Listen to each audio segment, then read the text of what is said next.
Hello friends, welcome back to my channel rainbow. और अभी जो टाइम है बरसात का टाइम, इस टाइम प्लांट की ग्रोथ बहुत अच्छी होती है। तो आपके पास अगर छोटे से प्लांट हैं जैसे गुलाब है, गुड़हल है या बोगनविला है या कोई भी छोटा सा प्लांट है, इसकी ग्रोथ आप बहुत ज़्यादा बढ़ा सकते हैं। साथ में प्लांट में आप कैसे ज़्यादा से ज़्यादा कलियाँ ला सकते हैं, फ्लावरिंग ला सकते हैं।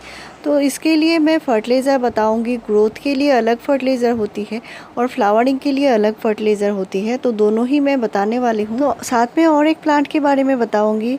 गुलाब गुड़हल की तरह भी ये ज़्यादा से ज़्यादा फ्लावरिंग करने वाला प्लांट होता है, परमानेंट प्लांट होता है, हार्डी प्लांट होता है। तो साथ में आज मैं 2 फर्टिलाइज़र के बारे में बताऊंगी जो आप अपने सभी प्लांट पे दे सकते हैं, और ये आप अपने देसी प्लांट में भी दे सकते हैं। जैसे देसी गुड़हल है, गुलाब है, सभी प्लांट में ज़्यादा फ्लावरिंग लेने के लिए दे सकते हैं। लेकिन छोटा प्लांट मैं इसलिए कह रही हूँ क्योंकि छोटा प्लांट जो होता है उनकी ग्रोथ के लिए बहुत ज़्यादा ध्यान देना पड़ता है, और ग्रोथ के लिए क्या क्या फर्टिलाइज़र दिया जाता है। साथ ही साथ में ये जो प्लांट है ये है बोगनविला, और बोगनविला प्लांट में आप ज़्यादा से ज़्यादा कैसे फ्लावरिंग ले सकते हैं वो मैं भी बताने वाली हूँ। क्योंकि बोगनविला जो होता है बहुत सारे फ्रेंड को ये पता नहीं होता, ये बहुत ज़्यादा फ्लावरिंग करने वाला प्लांट होता है और बहुत कम देखभाल में ये चलता है। तो गुड़हल के बारे में हर एक को पता होता है, लेकिन ये जो एक प्लांट है बहुत कम देखभाल में ज़्यादा फ्लावरिंग करता है। तो इसके लिए आप इस प्लांट की कटिंग भी लगा सकते हैं। अभी बरसात का टाइम है, बहुत अच्छा टाइम है। इस प्लांट को आप नर्सरी से भी बाय कर सकते हैं। और ये जो मेरा छोटा सा प्लांट देख सकते हैं, छोटे से पॉट में लगा हुआ है। बोगनविला जो प्लांट होता है इसको बहुत ज़्यादा बड़े पॉट की ज़रूरत नहीं होती। इसको आप मिट्टी में लगा सकते हैं, अगर आप खुली जगह पर रखना चाहते हैं तो लगा सकते हैं। लेकिन पॉट में भी ये आसानी से अच्छी फ्लावरिंग करता है। और इस छोटे से पॉट में लगा तो अक्सर ऐसा प्रॉब्लम आता है, बोगनविला प्लांट में फ्लावरिंग नहीं होती। तो इस पर मैंने पहले वीडियो शेयर किया है, आप मेरे चैनल में जाकर ये वीडियो देख सकते हैं कैसे इस प्लांट में ज़्यादा फ्लावरिंग ले सकते हैं। तो अभी भी मैं फर्टिलाइज़र के बारे में ही बताऊंगी। आपके प्लांट में अच्छी फ्लावरिंग लेना चाहते हैं तो आपको इस प्लांट में कौन से फर्टिलाइज़र देने होंगे, कौन से काम करने होंगे। तो ये जो मैं बताऊंगी ये आप अपने छोटे से गुड़हल प्लांट में कर सकते हैं, गुलाब में कर सकते हैं, सभी प्लांट में ये कर सकते हैं, ताकि आपका छोटा सा प्लांट ज़्यादा से ज़्यादा ग्रोथ करे। क्योंकि प्लांट की ग्रोथ के साथ ही प्लांट में अच्छी फ्लावरिंग होती है। तो बोगनविला प्लांट भी ऐसा ही है, इसको जितना ज़्यादा आप ग्रोथ कराएंगे उतने अच्छे से ये फ्लावरिंग करेगा। तो सबसे पहले प्लांट को पूरे दिन के धूप में रख सकते हैं। और इस तरह के जो हार्डी प्लांट होते हैं, जो बोगनविला हो गया या गुड़हल हो गया, इनको सनलाइट अच्छी चाहिए अच्छी फ्लावरिंग लेने के लिए। साथ में मैं खाद बता रही हूँ, यहाँ पे मैंने वर्मी कंपोस्ट लिया है। तो वर्मी कंपोस्ट आप अपने प्लांट के साइज़ के हिसाब से दे सकते हैं, मैं आगे बताऊँगी। तो वर्मी कंपोस्ट के साथ मैंने यहाँ पे माइक्रो न्यूट्रिएंट्स लिया है, और चाय की पत्ती जो लिया है 2 टीस्पून। साथ में ये है नीम की खली, तो नीम की खली 1 टीस्पून मिलाया है, चाय की पत्ती 2 टीस्पून दिया है, और ये जो सीवीड ग्रेन्यूल्स हैं ये मैंने यहाँ पे 1 टीस्पून दिया है। तो इनको अच्छे से मिलाकर आपका गुलाब है, गुड़हल है या बोगनविला है या किसी भी प्लांट में 2 मुट्ठी दे सकते हैं। छोटा प्लांट है जैसे 8 इंच के पॉट में लगा हुआ है, उस पॉट में भी आप 2 मुट्ठी दे सकते हैं। और इसके बाद इनको मिट्टी से ढक देना होता है। साथ में जो करना है आपको, अभी बरसात का टाइम है तो आपको फंजीसाइड ज़रूर देना होगा। तो मैं मिट्टी में बता रही हूँ क्योंकि मिट्टी में जब भी फर्टिलाइज़र अभी बरसात में देंगे तो आपको फंजीसाइड देना बहुत ज़रूरी है। तो मैंने यहाँ पे हाफ़ टी स्पून दिया है। और ये जो फर्टिलाइज़र है इसको देने के बाद आपको हल्के से पानी देना है। अगर मिट्टी बहुत ज़्यादा गीली है तो गीली मिट्टी में आपको फर्टिलाइज़र नहीं देना है, पानी भी नहीं देना है। मिट्टी थोड़ा ड्राई साइड में आए इसके बाद ही आपको फर्टिलाइज़र भी देना है और हल्के से पानी देना है। तो बरसात के टाइम आपको पानी का बहुत ज़्यादा ध्यान रखना है। पॉट में कभी भी बहुत ज़्यादा पानी नहीं चाहिए, मिट्टी एक बार थोड़ा सूख जाए इसके बाद ही पॉट में पानी फिर से देना होता है। तो प्लांट को छोटा है तो छोटे पॉट में लगाइए, तभी आप प्लांट में फ्लावरिंग ले सकते हैं। लेकिन अगर आप प्लांट में ग्रोथ करना चाहते हैं तो बड़े साइज़ के पॉट में लगाइए, तब प्लांट फ्लावरिंग कम करेगा लेकिन ज़्यादा ग्रोथ करेगा।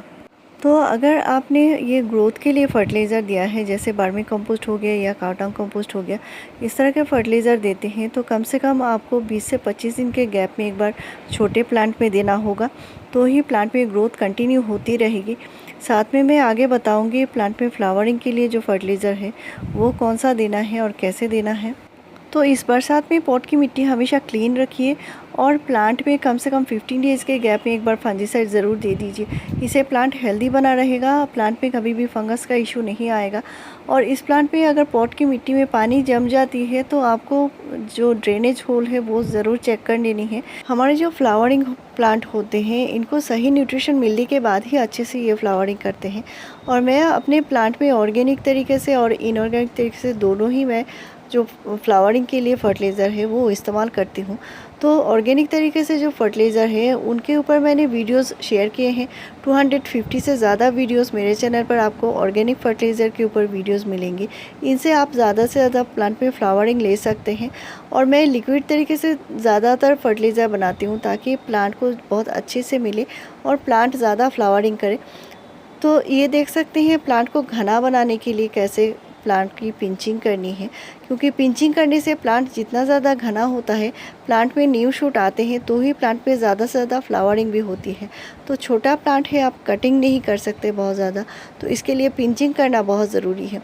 साथ में मैं फ्लावरिंग के लिए फर्टिलाइज़र बता रही हूँ, ये है गोबर की खाद, जो सिर्फ 1 मुट्ठी लिया है मैंने। साथ में मैंने माइक्रो न्यूट्रिएंट्स लिया है जो बहुत ज़रूरी होते हैं पौधे में फ्लावरिंग के लिए। और ये आप अपने गुलाब में दे सकते हैं, गुड़हल में दे सकते हैं।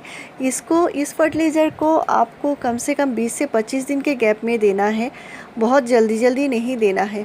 तो मैंने गोबर के खाद के साथ माइक्रो न्यूट्रिएंट्स दिया है, साथ में मैंने एप्सम सॉल्ट दिया है और दोनों ही मैंने हाफ़ टी स्पून से थोड़ा ज़्यादा लिया है। मेरा जो स्पून है थोड़ा सा बड़ा साइज़ का है। और मैंने साथ में लिया है हाफ़ टी स्पून DAP और NPK यानी बैलेंस NPK। तो हाफ़ टी स्पून मैंने बैलेंस NPK लिया है, आपके पास नहीं है तो नहीं चाहिए। साथ में मैंने लिया है हाफ़ टी स्पून पोटाश। तो एक साथ जो केमिकल फर्टिलाइज़र होता है बहुत ज़्यादा नहीं देना होता, इनसे प्लांट की हानि हो सकती है। तो प्लांट छोटा है और पॉट साइज़ छोटा है तो इसमें सिर्फ 1 टीस्पून ही देना है, इससे ज़्यादा नहीं देना है। तो मेरे जो स्पून का साइज़ है थोड़ा सा बड़ा है, इसलिए मैं हाफ़ टी स्पून से थोड़ा ज़्यादा दे रही हूँ।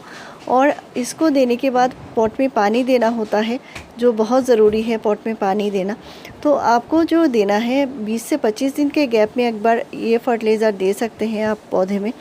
तो आपको 20 से 25 दिन के गैप में ये फर्टिलाइज़र देना है अगर आप फ्लावरिंग लेना चाहते हैं।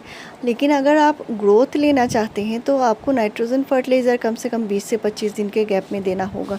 तो इनके साथ साथ आप लिक्विड फर्टिलाइज़र दे सकते हैं जो ऑर्गेनिक तरीके से मैं आपसे शेयर करती हूँ। जैसे अनियन पील का फर्टिलाइज़र है, बनाना पील का फर्टिलाइज़र है या लहसुन से बना फर्टिलाइज़र है। बहुत अलग अलग तरीके से जो मैं वीडियोस में शेयर करती हूँ, बहुत ज़बरदस्त होते हैं ये फर्टिलाइज़र और इनका रिज़ल्ट मैं आपसे शेयर भी करती हूँ। तो आपका पॉट साइज़ अगर 10 से 12 इंच है तो 2 टीस्पून तक दे सकते हैं पौधे में, इससे कोई प्रॉब्लम नहीं आएगी।